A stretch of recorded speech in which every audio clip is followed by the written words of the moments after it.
No, not Cookie Puss. And I'd like to bring her out here. Would you please come out?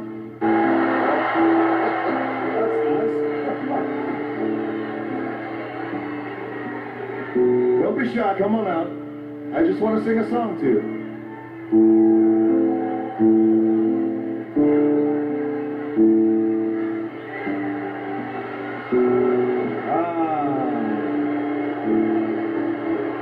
There you are. You look so nice. I got a very special song I wanted to sing for you. You ran off last time I was talking to you backstage. Sing a very special song. I want to sing it to you.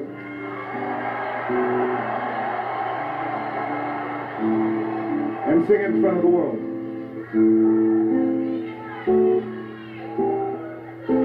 One of my favorite artists, Mr. Eric Clapton. Late in the evening, she's wondering what clothes to wear. She puts on her makeup, she brushes her short hair, and then she'll ask me, do I look alright? And I said, no, biatch, you look horrible tonight. Don't go anywhere. Don't go anywhere. You're going to want to hear this, because the world wants to sing it to you. You abuse all your power, waste everybody's time. You dress like a hooker. It's not the expensive kind. So get your ass to the airport. Take a one-way flight. Because, biatch, you look horrible tonight. I said, biatch, you look horrible tonight.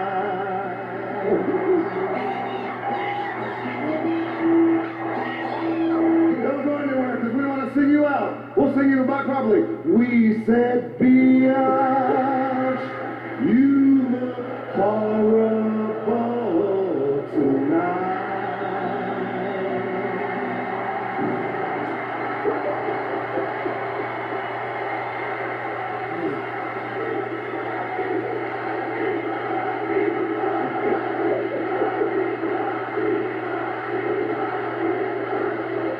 That is one horrible looking biatch, I just gotta tell you. Okay, I couldn't help myself. It had to happen again. Alright, so check this out. I got another probably about 2 hours. I'm going to play some more songs. I'm going to play some more fun stuff. I got some more jokes. And we're going to go and look for a little George Carlin right now. Because he's probably the smartest fucking comedian that ever lived. You gotta love the man. He was just smarter than smart, and his shit was funny. So, I'm gonna play a little thing called George Carlin on Drugs. How was that? That's how that works. People who deal in content that's on the edge as you do oftentimes live a life that's similarly on an edge. Mm-hmm. And a lot of those people go off the rails, and we lose them and their talent. And you've been able to not do that and been able to pull it back in and not a luck stroke, you know. You gotta have luck in this world. Part of it's your genetic makeup, that's luck. And then what you do with it is also partly genetic, because hard work is genetic. The desire to do hard work, the willingness to work hard and be determined and not be turned aside, that's all genetic too. It can be altered and a little reinforced. But some of the people who had so much edgy promise, they died young. I mean, Lenny Bruce, Sam Kinison, Andy Kaufman in his way, Sure. Freddie Prinz, John Belushi, Bill Hicks. Right. And it's just, I don't know, of course, Bill had a natural disorder of his own, I think so did Andy, but it's not always behavior, but sometimes it's just genetic. But it's just that I think there's a degree of luck and intellect involved in giving up things that hurt you. The drug and alcohol thing, it seems to me, comes down to this. Drugs and these things are wonderful. They're wonderful when you try them first. They're not around for all these millennia for no reason. First time, mostly pleasure, very little pain, maybe a hangover. And as you increase and keep using whatever it is, the pleasure part decreases and the pain part, the price you pay, increases until the balance is completely the other way. And it's almost all pain and there's hardly any pleasure. At that point, you would hope, then the intellect says, oh, this doesn't work anymore. I'm going to die, and I'll do something. But you need people around you who can help you, and you need something to live for. You have to have something to look forward to bring you out of it. You know, there's a lot of people who don't have a lot to live for, and they're sort of stuck inside. Was there ever any fear that by giving up the drugs, you lose a bit of the genius by giving up the wild lifestyle, sanity being the enemy? Well, that has been a canard for a long time, that most of this creativity comes from being wacky. And I'm sure there's a lot of truth in that, as far as just being plain old wacky. Where the drugs are concerned and alcohol, they do seem to open a window for you. They do seem to broaden the vistas. At first, the thing you have to do is learn when, you know, it's like all these great writers who became drinkers. You have to sort. Edgar Allan Poe is one of them. Hey, or not Edgar. Ah, shit. Anyway, listen, I just thought this was pretty fucking funny. A 17-year-old teenager sues his parents for being born white. Just got posted to our host and management's little chat group, and he suffered his whole life because he's ashamed of being white. I'm sorry. Has it come this far? The fuck. Okay, so we're gonna move on from that one to a little bit of George Carlin and him talking about people are fucking boring. You wouldn't know it for some of the things I've said over the years, but I like people. I do. I like people, but I like them in short bursts. I don't like people for extended periods of time. I'm all right with them for a little while, but once you get up past around minute and a half, I gotta get the fuck out of there. And my reason is for one that you may share, possibly. I have a very low tolerance level for stupid bullshit. That's all. Stupid bullshit.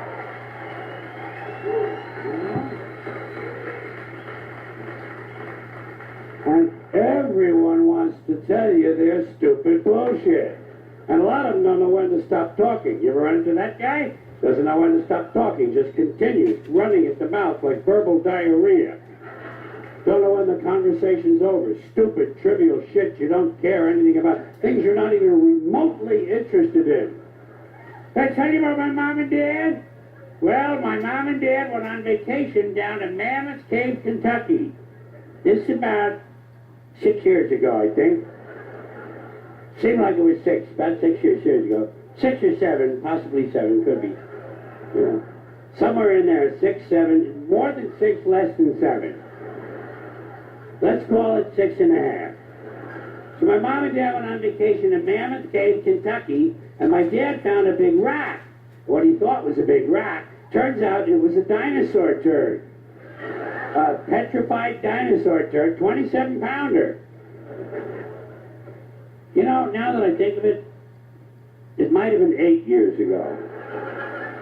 That would have been close to Y2K, wouldn't it? Remember Y2K? Whatever happened? Everybody's all worried about that. Nothing ever happened. Big fuss. Nothing ever happened. You know? God. That's strange, you know? So we'll say it's 8 years. It was either 8 or 5. So my dad gave my mom this big turd. He said, here, Mom, this is a big dinosaur turd. Put it in your purse and take that home. My mom said, Dad, I don't think this is a dinosaur turd. This thing is still warm. Whoever dropped this thing is still walking around in here, and we better get the fuck out of this cave.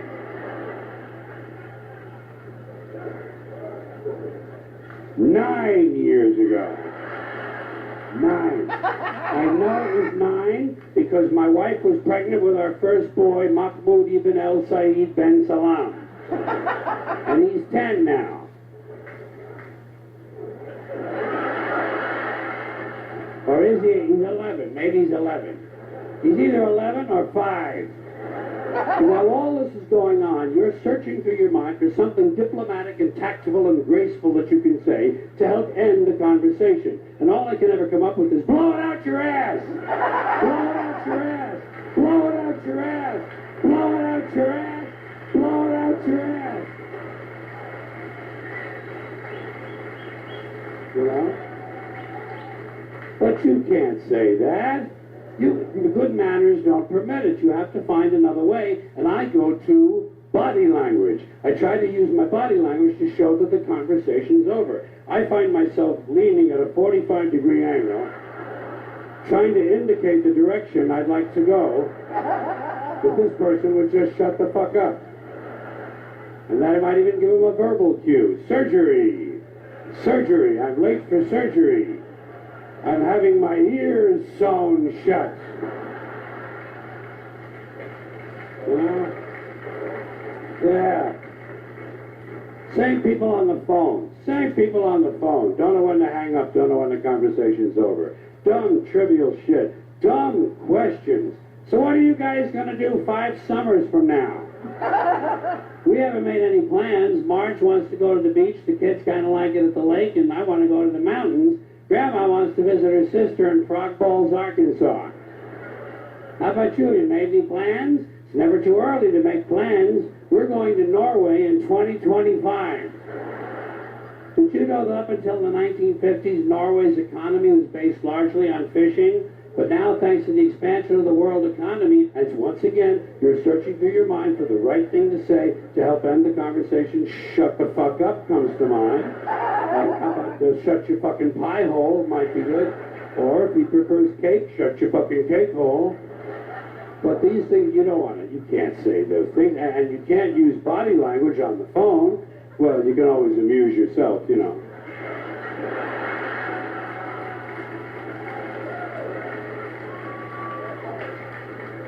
Or if it's your mother, you show your mother respect, you put her on speakerphone.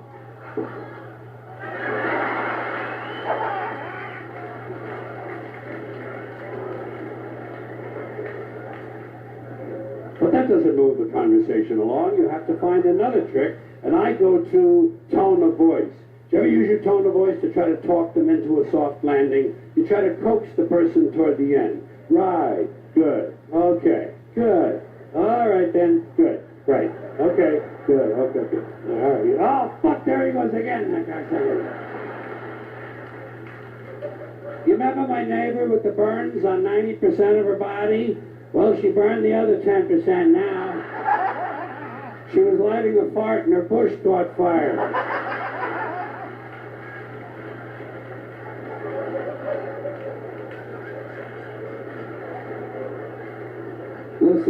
Listen, Reverend.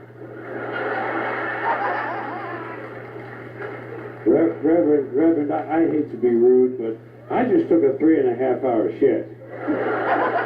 And I'm bleeding from the asshole.